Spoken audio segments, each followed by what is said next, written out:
नमस्कार, बुलेटिन में आपका स्वागत है। मैं हूं आपके साथ आशा सरमाल। चलिए शुरुआत करते हैं बुलेटिन की। मुख्यमंत्री श्री तीर्थ सिंह रावत ने रविवार को पलटन बाजार और परेड ग्राउंड में स्मार्ट सिटी के कार्यों का औचक स्थलीय निरीक्षण किया। पलटन मार्केट के निरीक्षण के दौरान उन्होंने सीओ स्मार्ट सिटी और जिलाधिकारी देहरादून को दिशा निर्देश दिए कि निर्माण कार्यों में लगी हुई सभी एजेंसियों के माध्यम से कार्यों में और तेजी लाई जाए। उन्होंने कहा कि ये सुनिश्चित किया जाए कि निर्माण कार्यों से व्यापारियों और जनता को किसी भी प्रकार की परेशानी न हो। निर्माण से संबंधित सभी कार्य रात्रि में किए जाएंगे और धूल की समस्या के समाधान के लिए कार्यस्थल पर पानी का छिड़काव किया जाए।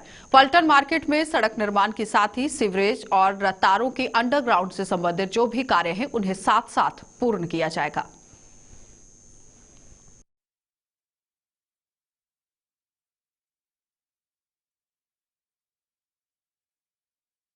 कोरोना संकट के बीच हरिद्वार में शाही स्नान संपन्न होने जा रहा है। कुंभ में इस एक शाही स्नान और आज एक और बुधवार होने जा रहा है। आपको बताते चले कि इस स्नान को लेकर पूरा कार्यक्रम जारी हो चुका है। शाही स्नान पर सभी 13 अखाड़े मां गंगा में स्नान करेंगे, जिसमें 7 सन्यासी अखाड़े और 3 बैरागी अखाड़ों के साथ 3 वैष्णव अखाड़े भी शामिल हैं। प्रशासन द्वारा शाही स्नान को लेकर सुरक्षा चाक चौबंद कर दी गई है। कुंभ का ये पहला ऐसा स्नान होगा जिसमें सभी 13 अखाड़े शामिल होंगे। इससे पहले 11 मार्च को हुए महाशिवरात्रि स्नान पर केवल 7 सन्यासी अखाड़ों ने ही स्नान किया था। एक महायोग है, सोमवती अमावस्या है। सभी अखाड़े आज स्नान प्रातःकाल से ही कर रहे हैं। इन अखाड़ों में श्री पंचायती अखाड़ा निर्मल का अपना अलग स्थान है और मैं सौभाग्यशाली हूँ कि सोमवती अमावस्या के दिन आज मुझे गुरु महाराज ने सेवा करने का अवसर प्रदान किया। तो आज का भंडारा सेवा मेरी तरफ से था और भंडारा होने के बाद में वही भक्त प्रसाद छकेंगे। उसके बाद हम लोग तैयारी करेंगे स्नान की। सबके लिए शुभकामना। गंगा मैया से प्रार्थना करेंगे वैश्विक महामारी जो कोरोना है उससे देश को बचाए, विश्व को बचाए, यही प्रार्थना। लंगर हाल में आप बैठे हुए हैं, आपने सब पंगत के दर्शन किए हैं। आज का जो है ये विशाल भंडारा हमारे स्वामी सच्चिदानंद हरि साक्षी हमारे जो आचार्य मंडलेश्वर होते हैं ना, ये वो ऐसा भंडारा वो करते हैं। उनकी तरफ से जो आज का ये भंडारा हो रहा है और सवेरे से लेकर के सायंकाल तक जो है, जो गुरु घर की मर्यादा है, जो गुरु नानक देव जी महाराज ने जो है लंगर की प्रथा चलाई थी, वो हमारे महंत बाबा प्यारा सिंह जी महाराज, भगवान सिंह जी महाराज जो है चाय वाले, ये संत मिलकर के, सभी संत मिलकर के जो है अपना निर्मल पंचायती अखाड़े में सवेरे से लेकर के सायंकाल तक जो है निरंतर गुरु घर का अतुट लंगर बट रहा है। और भंडारे जो है हमारे आचार्य खड़े हुए हैं, मंडलेश्वर लोग खड़े हुए, नंबर नहीं आ रहा है। वो कहते हमारा पहले करो, हमारा पहले करो। आज जो है सोमावती अमावस्या का स्नान है। अब हम स्नान की तैयारी में होते हैं और जो है हर की पौड़ी में जा करके सब अखाड़ों के साथ मिल करके जो गंगा स्नान करेंगे।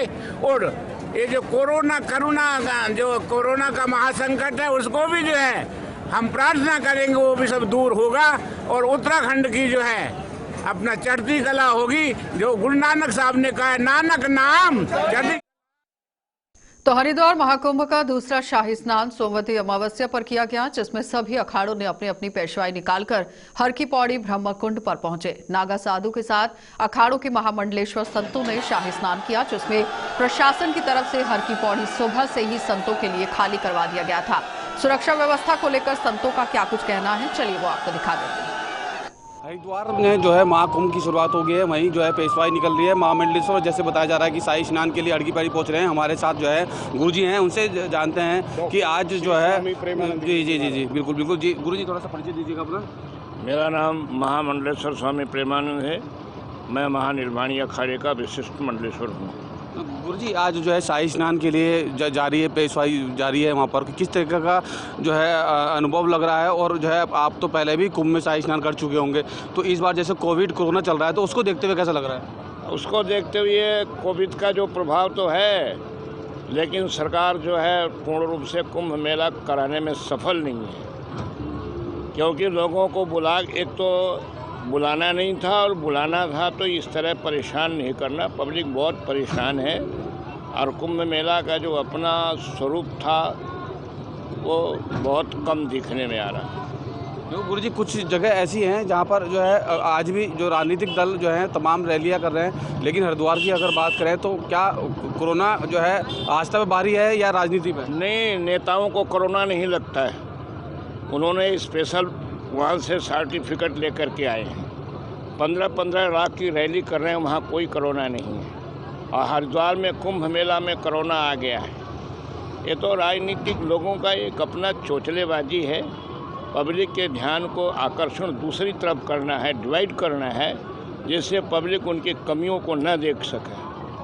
बिल्कुल, देखिए जिस तरीके से प्रशासन की जो व्यवस्थाएं हैं उनको लेकर संत थोड़ी नाराज़गी तो है, लेकिन उनका साफ साफ ये भी कहना है कि जिस तरीके से जो है तमाम रैलियां निकाली जा रही है, चाहे वो बंगाल हो या असम हो, उसको देखते हुए जो है हरिद्वार को भी थोड़ी जो है व्यवस्थाओं में थोड़ी कमी पाई गई है। क्योंकि जो सुरक्षा की दृष्टि से देखा जाए तो वहाँ पर जो है लोगों को जो है परेशानी का सामना करना पड़ रहा है। गंगा में आस्था के लिए जो श्रद्धालु आ रहे हैं उनको काफ़ी परेशानी का सामना करना पड़ रहा है। उसके लिए संत ने भी अपनी नाराज़गी दिखाई है। चंचल तोमर, JK न्यूज़, हरिद्वार। स्नान की दूसरा शाही स्नान है शुरू हो गया है। सुबह 4 बजे से ही जो है श्रद्धालु आने लगे थे। वहीं प्रशासन ने जो है हड़की पौड़ी को सुबह प्रातःकालीन 7 बजे खाली करवा दिया गया था तमाम जो अखाड़े हैं उनके शाही स्नानों के लिए। और आप देख रहे हैं जिस तरीके से आप दिखाएंगे कि जो है शाही स्नान के लिए जो है पेशवाई निकल रही हैं, हड़की पौड़ी पहुँच रहे हैं। जूना अखाड़ा तमाम जो अखाड़े हैं वो हड़की पौड़ी लगातार पहुँच रहे हैं। और यही वो अखाड़े हैं जिसमें जो है 101 नागा साधु के साथ जो है महामंडलेश्वर जो है हड़की पौड़ी पहुँच रहे हैं। और यही जो पेशवाई है अब हड़की पौड़ी पहुंचने वाली है और पहुंचने के बाद जो है शाही स्नान में शामिल होगी। और अभी की बात करें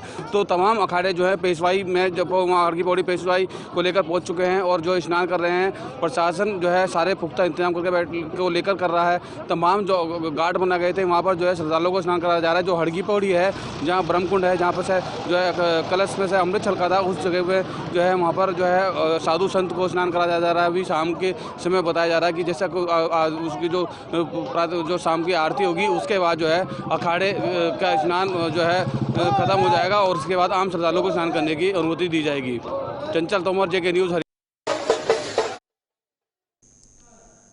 तो प्रदेश में बढ़ते कोरोना के आंकड़ों को देखते हुए उत्तराखंड सरकार ने 10 अप्रैल से पूर्ण प्रदेश में नाइट कर्फ्यू का ऐलान कर दिया था। हाल ही में मीडिया के साथ हुई बातचीत के दौरान जिला मजिस्ट्रेट आशीष श्रीवास्तव ने बताया कि अभी पुलिस फोर्स कुंभ महोत्सव में काफी व्यस्त है, लेकिन 14 अप्रैल की महास्नान के बाद से ही नाइट कर्फ्यू की स्थिति में काफी बदलाव देखने को मिलेगा और पुलिस अधिकारी हर चौक चौराहे पर खड़े दिखेंगे।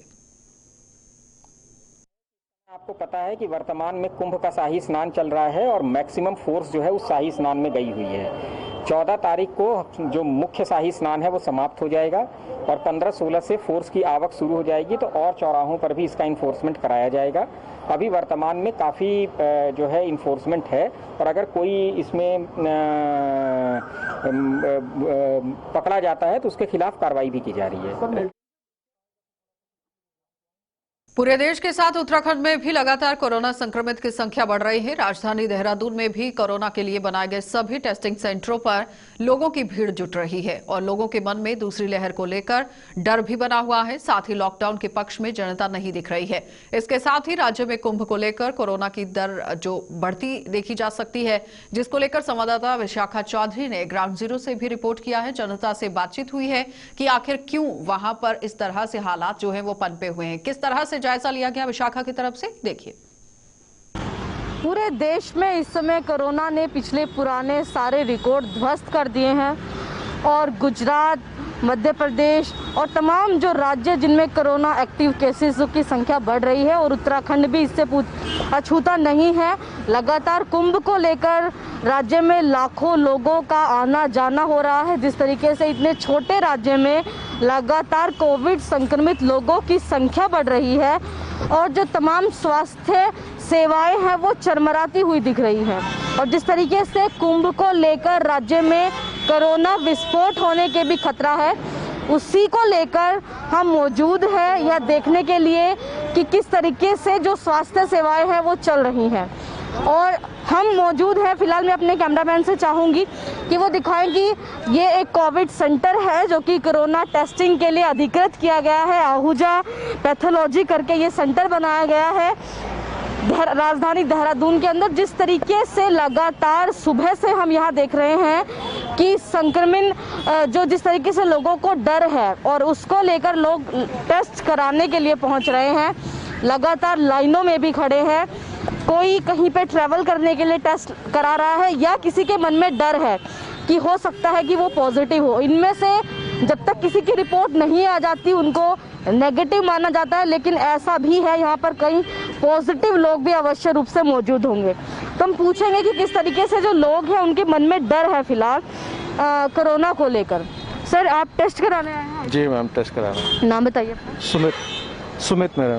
खैर, क्या आपको कोल्ड या फिर कोई ऐसे लक्षण दिखाई दे रहे हैं या किसी पर्टिकुलर उसके लिए आप टेस्ट करा? नहीं मैम, एक्चुअली आजकल वायरल फीवर खूब चल रहा है तो डॉक्टर ने प्रिस्क्राइब किया कि एक टेस्ट करवाना ज़रूरी है। अगर आपको जागरूक रहना है तो आप टेस्ट करवा लीजिए, तो इसलिए मैं टेस्ट करवाने आ रहा हूँ। तो मन में डर है कहीं कि हो सकता है पॉजिटिव हो?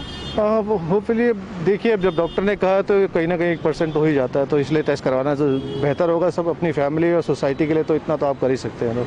तो जाहिर तौर पर अक्षय टेस्ट कराने हैं जी। किस तरीके से, कोई आने जाने के लिए टेस्ट करा रहे हैं या फिर कोई ऐसे सिम्टम है जिनको लेकर आप टेस्ट? मुझे फीवर हो रहा है 2 डेज से जी, 2 दिन से। तो मन में डर है अभी कोई? ऑब्वियसली वो तो होगा ही, तो इसलिए बेटर है कि टेस्ट करा लिया जाए तो मेडिकेशन। जो जोन बनाए गए हैं या जो जगह आपको लगता है उन जगहों पर सही तरीके से सामने आ रहा है? तो अभी देख रहे हैं जैसे कि काफ़ी जगहों में प्रॉब्लम हो रही है, क्योंकि मॉर्निंग से मैं 2-3 जगह पे हो आया हूँ, बट स्टिल यहीं पे आके मुझे मिला है। तो वैक्सीनेशन को लेकर आपको क्या कहना? आपने वैक्सीन लगवाई? मैम, वैक्सीन तो 45 अबव है। इस तरीके से आप बीमार हैं, सिम्टम है, तो उसको लेकर वैक्सीन लगनी चाहिए?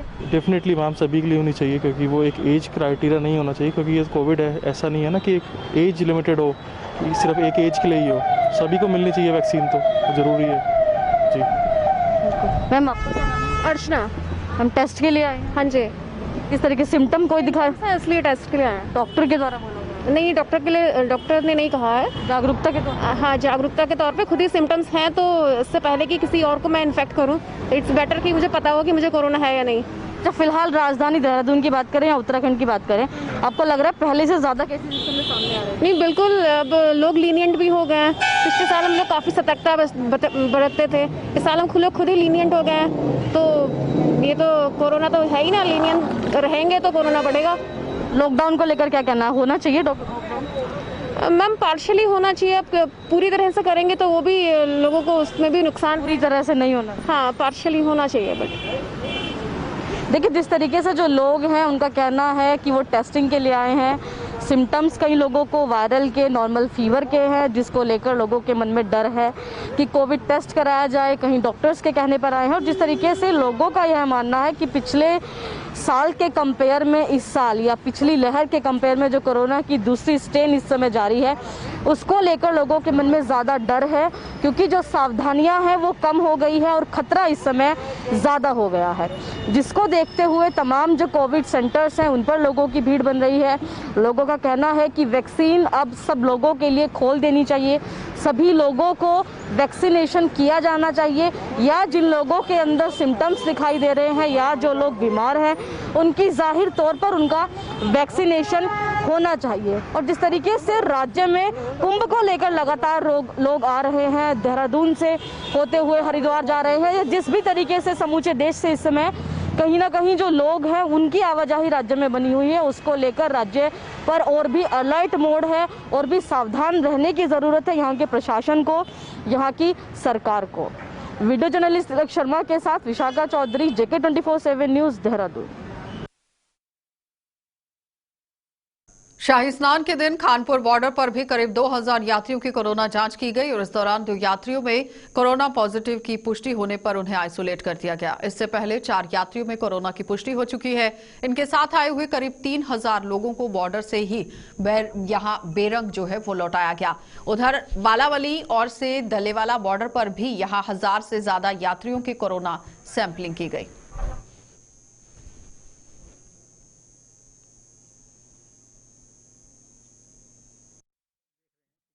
हमारा बाहर से दूसरे प्रदेशों से आने वाले यात्री हैं कुंभ स्नान, किसी भी यात्री को कोई असुविधा ना हो, जिसके पास कोई कोरोना की जांच है उसको हम सीधे चेक करके भेज रहे हैं। पुलिस प्रशासन पूरी तरह से मुस्तैद है, हर चीज़ की जांच करके भेज रहे हैं। हमारे सैंपल बूथ लगाए हुए हैं, यहाँ पे टीचर्स हैं, बहुत हमारे वॉलंटियर्स भी काम कर रहे हैं। सर, आज सभी की जाँच कितने श्रद्धालु पॉजिटिव आए हैं? आज 2 हमारे पॉजिटिव आए, दोनों को वापस किया। अक्सर रेलवे स्टेशन पर पुलिस प्रशासन और स्वास्थ्य विभाग की टीमों द्वारा कुंभ यात्रियों के कोरोना सैंपल लेने के साथ साथ उन्हें सरकारी एसओपीज को पूरी तरह से फॉलो करने की हिदायत भी जारी कर दी गई। इस दौरान जीआरपी पुलिस द्वारा यात्रियों को कोरोना किट भी मुहैया कराई जा रही है और शाही स्नान वाले दिन लक्सर स्टेशन पर करीब 250 कुंभ यात्रियों की एंट्री हुई थी। सभी यात्रियों की कोरोना सैंपलिंग की गई। इस दौरान एसओ और GRP Subhash Chandra, RPF inspector Soni Sharma ने व्यवस्थाओं का भी यहां जायजा लिया। और उसके बाद जो है जिनको हरिद्वार जाना है उनके लिए वहाँ इस परिसर में जो बसें खड़ी हैं रोडवेज की बसों के माध्यम से उन्हें निःशुल्क जो है यहाँ से हरिद्वार भेजा जा रहा है। कई लोग हैं जो टेस्ट के लिए मना करते हैं, तो उन लोगों को जो अवगत कराया जा रहा है कि ये जो है समाज की आप लोगों की भलाई के लिए टेस्ट है, तो समझाने बुझाने के बाद टेस्ट करा रहे हैं वो लोग। 25-30 और आ सकते हैं। तो कोई पॉजिटिव वगैरह नहीं सर, अभी तक कोई पॉजिटिव नहीं आया। चारधाम में भी देवस्थानम बोर्ड को लेकर कई समस्याओं से गंगा पुरोहित और सरकार में खींचतान चल रही है, जो अभी तक सुलझने का नाम नहीं ले रही है। पूर्व मुख्यमंत्री त्रिवेंद्र सिंह रावत द्वारा देवस्थानम बोर्ड पर दिए गए बयान के बाद गंगोत्री मंदिर समिति के अध्यक्ष व देवभूमि तीर्थ पुरोहित महापंचायत के संयोजक सुरेश सेमवाल ने कड़ी प्रतिक्रिया दी है। उन्होंने पूर्व मुख्यमंत्री को कहा कि वे पहले अध्ययन करें और उसके बाद मीडिया से सार्वजनिक बयान दें। उन्होंने कहा कि गंगोत्री मंदिर समिति पूर्व से ही स्वतंत्र थी, इसमें किसी भी तरह का सरकारी हस्तक्षेप नहीं रहा। गंगोत्री मंदिर समिति स्वायत्तशासी संस्था है, जो कि इसके पास वित्तीय के साथ साथ प्रबंधकीय अधिकार हैं। अभी भी मुझे समाचार पत्रों के माध्यम से ज्ञात हुआ है कि पूर्व मुख्यमंत्री जी थे जिन्होंने देवस्थान बोर्ड बनाया था, उनको ज्ञान की बहुत कमी है। उनको ये पता ही नहीं कि गंगोत्री मंदिर का मैं अध्यक्ष हूं और विगत कई वर्षों से वहां पर कार्य कर रहा हूं। उनको ये ध्यान नहीं है कि प्रत्येक मंदिर गंगोत्री मंदिर है पूर्णतः स्वतंत्र था। सारी व्यवस्था हमारे पास थी, हमारे पास है और हमारे पास ही रहेंगी। और उनको ज्ञान की इतनी कमी है कि उन्होंने बिना सोचे समझे, बिना जाने आज एक बयान दिया और उसका वो पूर्व में भुगत भी चुके हैं। कई उन्होंने ऐसे कार्यक्रम कर दिए, मंडल भी ऐसे बनाया, ऐसे उन्होंने कई कार्य किए। तो उनको ज्ञान को मैं दुरुस्त करना चाहूंगा और वो आए और मेरे सामने बात करें, हमारे से डिबेट करें। उनको अगर कुछ ज्ञान की कमी है तो हम उनको दुरुस्त करेंगे। इन शब्दों के साथ जय गंगा मैया की। दून स्मार्ट सिटी प्रोजेक्ट का औचक निरीक्षण करने के लिए देहरादून के सीएम तीर्थ सिंह रावत पलटन बाजार पहुंचे और तीर्थ सिंह रावत ने प्रोजेक्ट की गति को बढ़ाने के लिए भी यहां काम किया। आपको बताते चले कि पहले भी इस खबर से आपको रूबरू करवाया गया है, क्योंकि इस खबर को बार बार दिखाने की जरूरत इसलिए क्योंकि लोगों को काफी तरीके से परेशानियां झेलनी पड़ रही है, जिसकी वजह से अब मुख्यमंत्री जो है इस पर एक्शन लेते हुए नजर आ रहे हैं। एक्शन मोड में मुख्यमंत्री को देखा जा रहा है।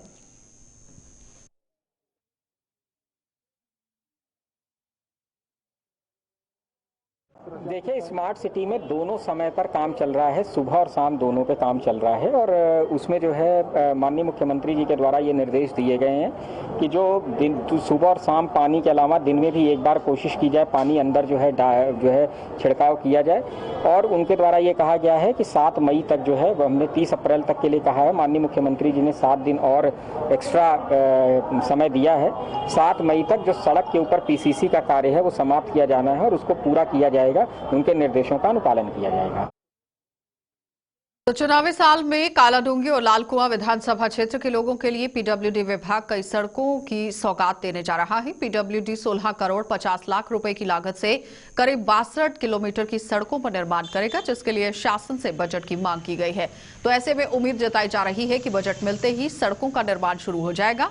अधिशासी अभियंता अशोक कुमार ने बताया कि मुख्यमंत्री की घोषणा के तहत लालकुआं और कालाडूंगी विधानसभा क्षेत्र में आंतरिक और बाहरी सड़कों का निर्माण किया जाना है, जिसके तहत कालाडूंगी विधानसभा क्षेत्र में 26 सड़कों के लिए 12 करोड़ रुपए का प्रस्ताव, जबकि लालकुआं विधानसभा क्षेत्र की 13 सड़कों के लिए 4 करोड़ 50 लाख रुपए की डीपीआर तैयार कर शासन को भेजी गई है। उम्मीद जताई जा रही है कि शासन से जल्द बजट मिलते ही सड़क का निर्माण शुरू कर दिया जाएगा। लालकुआं विधानसभा में 9 कार्य सैंक्शन हो चुके हैं, जिनकी लागत करीब 4.5 करोड़ रुपए है और हमने 13 एस्टीमेट वहां भेजे हुए हैं, शासन को प्रेषित हो चुके हैं और उनकी भी लागत करीब 4.5 करोड़ रुपए है। इसके अतिरिक्त हमारे 6 कार्य थे, जिसमें हमने 5 कार्य पूर्ण कर लिए हैं। इसके अतिरिक्त अगर हम बात करते हैं कालाढूंगी विधानसभा की, तो कालाढूंगी विधानसभा में हमने इस साल 13 कार्यों को पूर्ण किया है और पिछले 3 वर्षों में 68 कार्य थे, जिसमें हम 57 कार्य कुल पूर्ण कर चुके हैं। बाकी बचे हुए 11 कार्य हम लोग मई या जून तक पूर्ण कर देंगे। और अगर हम आगड़न की बात करते हैं तो हमने 26 आगड़न तैयार किए हैं, जिसमें 21 आगड़न लाल शासन में जा चुके हैं और इनकी कीमत करीब जो एस्टिमेटेड कॉस्ट है वो 12 करोड़ है। और अगर हम लेंथ की बात करें तो करीब 62 किलोमीटर। जोशीमठ में आजादी के 73 साल बाद भी जोशीमठ में जो सड़कें हैं वो ना होने से बार बार ग्रामीणों को, बीमार मरीजों को डंडी कंडी के सहारे कई किलोमीटर पैदल लेना पड़ रहा है। और दरअसल किमाना गांव में एक महिला पैर फिसलने से गंभीर रूप से घायल हो गई थी, जिसके बाद ग्रामीणों द्वारा घायल महिला को साय 5 बजे यानी कि शाम 5 बजे डंडी कंडी के सहारे ही 10 से 12 किलोमीटर पैदल चलकर मुख्य सड़क तक पहुंचाया गया, जिसके बाद घायल महिला को उपचार के लिए पीपल कोटी लाया गया। और आखिर कब तक ये ग्रामीण सड़क के इंतजार में इसी तरह से काम जो है वो करते हुए नजर आएंगे। उन्होंने विभाग से भी गुहार लगाई है, लेकिन अभी तक उस पर कोई सुनवाई नहीं हुई है। ऐसी घटनाएं यहां पर रोज होती हैं और ग्रामीणों द्वारा सड़क के अभाव के कारण ऐसी कठिनाइयों का सामना करना पड़ रहा है, लेकिन आज तक इस समस्या को दूर करने की कोई कोशिश नहीं की गई। विभाग को ध्यान देने की जरूरत है।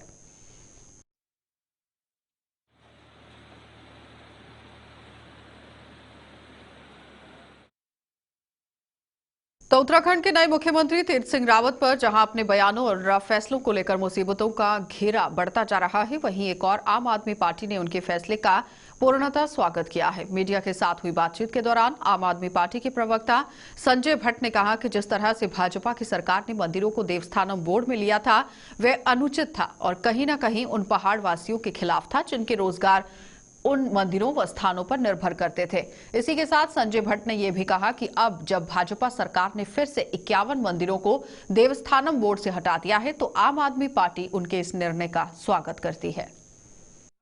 देवस्थानम बोर्ड में जिस प्रकार से भारतीय जनता पार्टी की सरकार ने 51 मंदिरों को लिया था, वो कहीं ना कहीं उन पहाड़ वासियों के खिलाफ था। वो पहाड़ वासी जो सिर्फ 4 महीने वहां काम करके कमा पाते हैं और पूरे साल भर उनको उस पैसे से खाना होता है, उस पर कहीं ना कहीं अंकुश लगाने का तरीका था। और पहाड़ के जो गरीब लोग वहां से कमाते हैं, चाहे वो ब्राह्मण समाज के हों या फिर वहां पर चाय ठेली और फूल फल और आदि बेचने वाले, उन सब के ऊपर कहीं ना कहीं वो एक तरह से शिकंजा कसने की बात थी।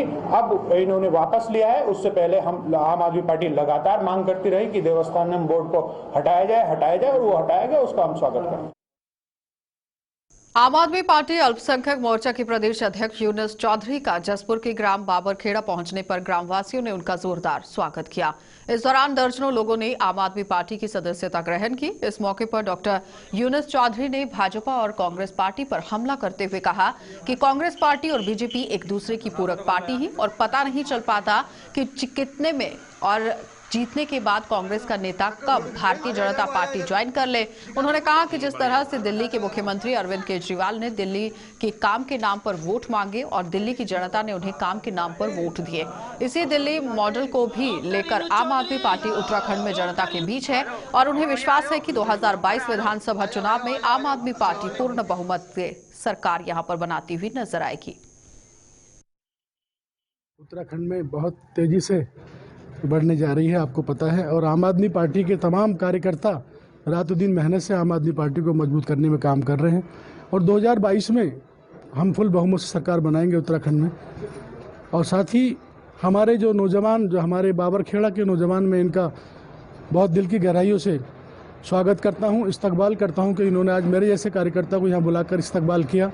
साथ ही हमारे इस क्षेत्र के नौजवानों में बड़ा जोश है आम आदमी पार्टी के लिए और बड़े जोश खरों से हमारे आम आदमी पार्टी कार्यकर्ता लगे हुए हैं। मेरे बाबरखेड़े के नौजवान साथियों ने बहुत ही समय से मुझे बुलाने का प्रयास किया था, लेकिन थोड़ा समय की दिक्कत थी। डोईवाला महिला कांग्रेस द्वारा महिला सम्मान समारोह कार्यक्रम का आयोजन किया गया, जिसमें समाज में उत्कृष्ट कार्य करने वाली महिलाओं को सम्मानित किया गया।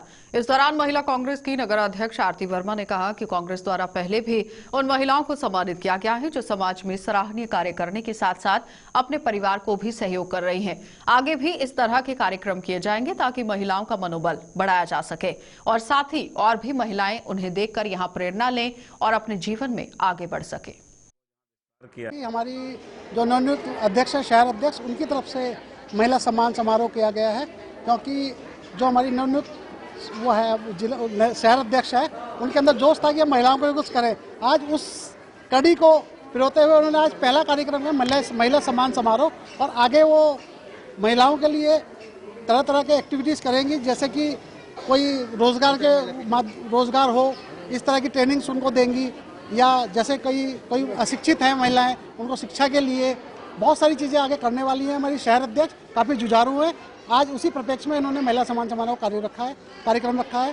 पहला कार्यक्रम था उनका। 50-60 महिलाओं को सम्मानित किया, और ये वही महिला हैं जो अपने पैरों पे खड़ी हुई हैं, और हम इनको इंस्पायर कर रहे हैं कि जिस तरह आज तक आप काम करती आई हैं, आगे भी हार ना माने और बढ़ चढ़ कर अपनी ज़िंदगी में हिस्सा ले, किसी काम से न डरें, बल्कि अपना बेस्ट दे अपने जीवन में। जो भी करें पूरी लगन के साथ, मेहनत के साथ करें। एक्टिव रहेंगे, हमेशा उन महिलाओं को सम्मानित करेंगे जो अपने जीवन में कुछ तरक्की कर रही हैं, काम कर रही हैं और अपने घर परिवार का पालन पोषण कर रही हैं। सुचिता, चलिए बुलेटिन में फिलहाल इतना ही। देश और दुनिया की खबरों के लिए आप बने खबरों से अपडेट रहने के लिए JQ24/7 न्यूज के YouTube चैनल को आज ही सब्सक्राइब करें और हमारे Facebook पेज को भी अभी फॉलो करें।